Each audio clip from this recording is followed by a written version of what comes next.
Good morning, students. Welcome to science class. Today, you are going to learn about an important natural resource, soil. And you kids love to play in the soil. You could have enjoyed the fragrance of soil after the first rain, and it's really refreshing, no? So, in this lesson, we are going to learn in detail about the soil, how the soil is formed, what is soil profile, what are the different types of soil, and what are the different properties of soil. Come, let's enjoy the lesson. Do you know how do we get our food, clothing, and shelter? Agriculture provides food, clothing, and shelter for us. What is essential for agriculture then? Soil is essential for agriculture. So, soil is an inseparable part of our life. Now, what is soil? Soil is a material composed of five important elements or five ingredients. What are they? Minerals, soil organic matter, living organisms, small insects like earthworm, ant. Apart from this, gas and water. Soil formation. Let's study the process of soil formation. The action of sun, water, ice, wind, and plants break huge pieces of rocks to form soil. This process is known as weathering of rocks. Can you guess the process of weathering of rocks? It starts in the very beginning when the Earth's crust was made up of thick layers of rocks. These rocks were heated by the sun and cooled by the rain. Alternate heating and cooling results in the formation of cracks in the rocks. When it rains over the cracks of rocks, the water enters the cracks. In winter, the water freezes into ice. Ice in the cracks of the rocks or the crevices of rocks expand and causes the rocks to break into smaller pieces. Sometimes the roots of plants enter the crevices of rocks. As they grow, they require more space and so they break the rocks. The moving water of streams, the waterfalls and rivers also break large rocks into smaller pieces.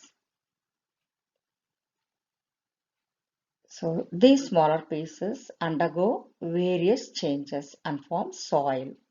Soil formation is a slow process and it takes thousands of years to form a layer of soil a few centimeters in thickness.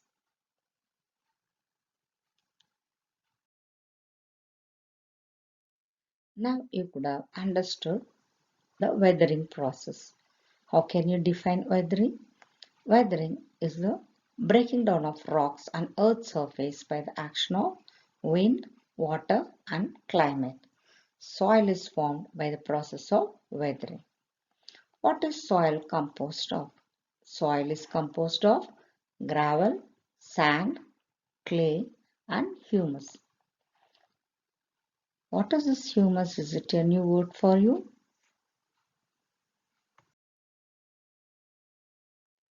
Humus is the organic component of soil formed by the decomposition of leaves and other plant materials by the microorganisms present in the soil. The rotting dead matter in the soil is called humus. We usually see the top surface of the soil, not the layers below it. We can see the inner layers of the soil. while digging a well or laying the foundation of a building. It can also be seen at the sides of a road on a hill or at a steep river bank. The vertical cross section through different layers of the soil is called soil profile. So, a soil profile is the vertical cross section of the soil made up of layers. These layers are known as soil horizons. The soil is arranged in layers or horizons during its formation.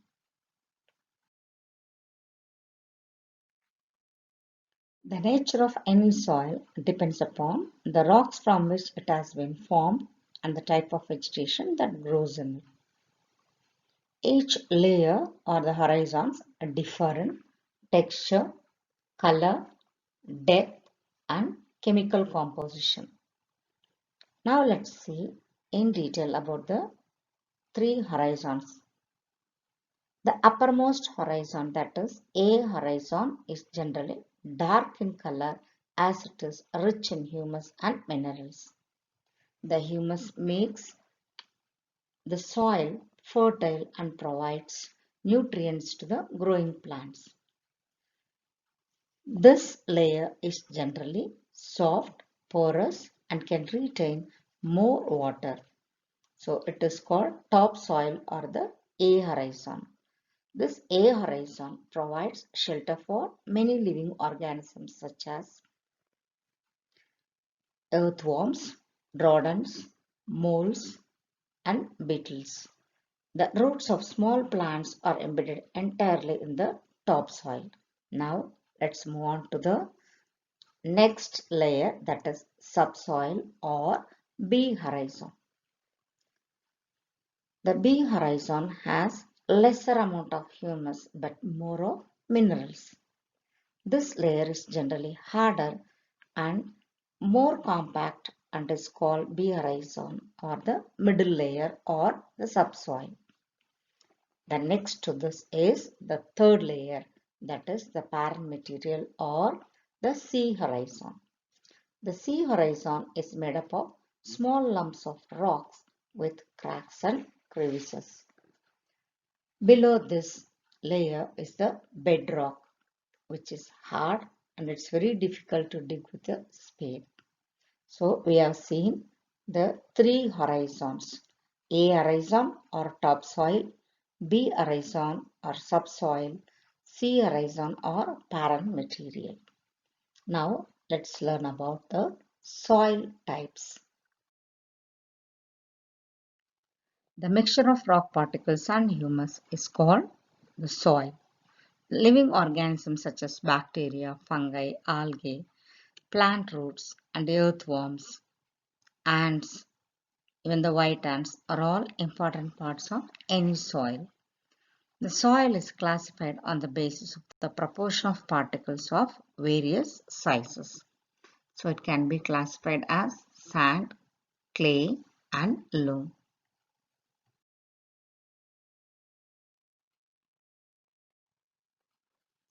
The soil is classified on the basis of the proportion of particles of various sizes. If soil contains greater proportion of big particles, it is called sandy soil.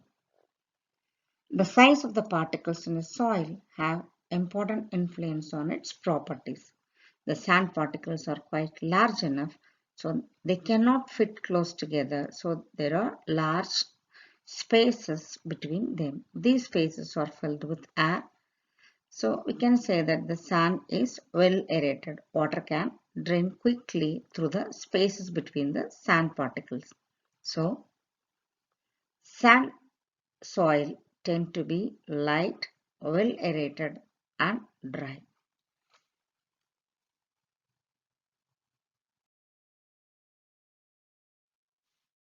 The next type is clay soil.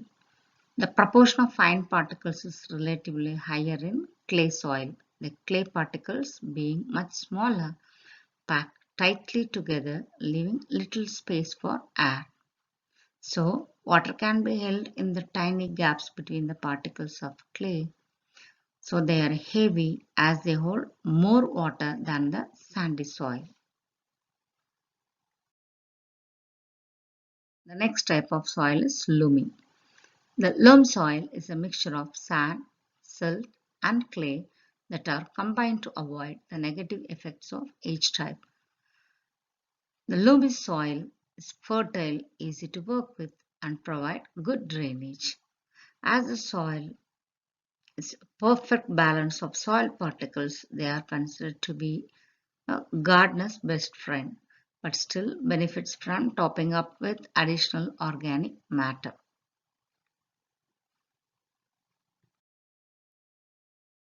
Now let's learn about the properties of soil. All soil contains mineral particles, organic matter, water, and air. The combination of these determine the soil's properties, that is, its texture, structure, porosity, chemistry, and color. Let's learn in detail about the properties of soil, that is, percolation rate of water in soil. What is percolation? When we sprinkle water on the ground, it is soon absorbed by the soil.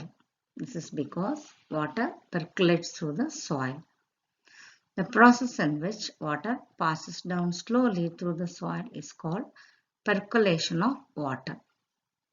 Water does not percolate at the same rate in all the three types of soil, that is sandy, clayey, and loamy. In sandy soil, what is the percolation rate? The sandy soil allows maximum percolation of water. What about in clay soil? Clay soil allows minimum percolation of water because already it holds maximum water in it. The rainwater percolates through the soil and collects above the bedrock. This level of groundwater is called water table. The sandy soil is quite loose, so the percolation rate of water is highest in sandy soil, but lowest in the clay soil because it is very compact. The paddy, that is the rice crops, is planted with water in the fields because the soil with low percolation rate of water would be the most suitable for growing paddy. It will allow the water to remain in the fields for much longer time.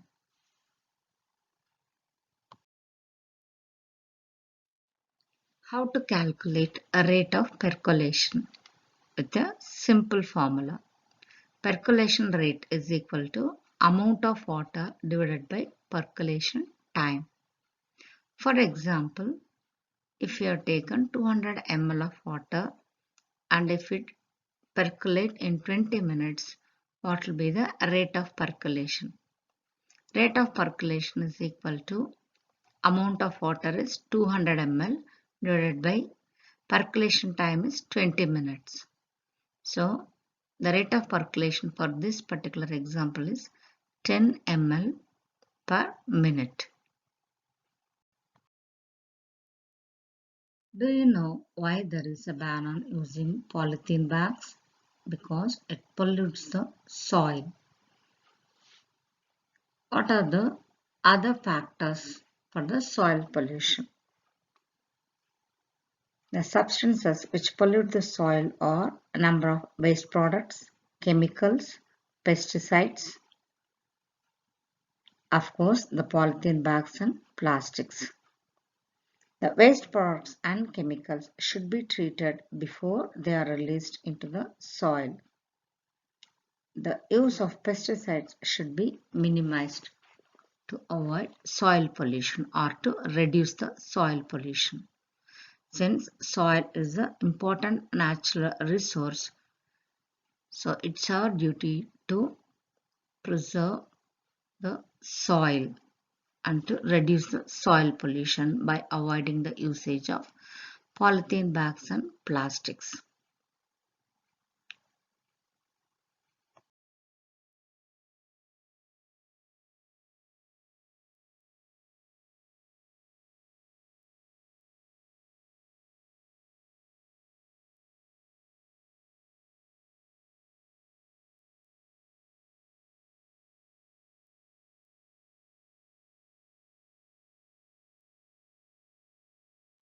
So in this lesson, chapter 9, soil, you have learnt about how soil is formed by weathering process, what is soil profile, what are the different horizons and the types of soil, that is sandy, clayey and loamy, and the properties of soil, that is percolation rate of water in soil. I hope you all understood and you have enjoyed this lesson. Thank you.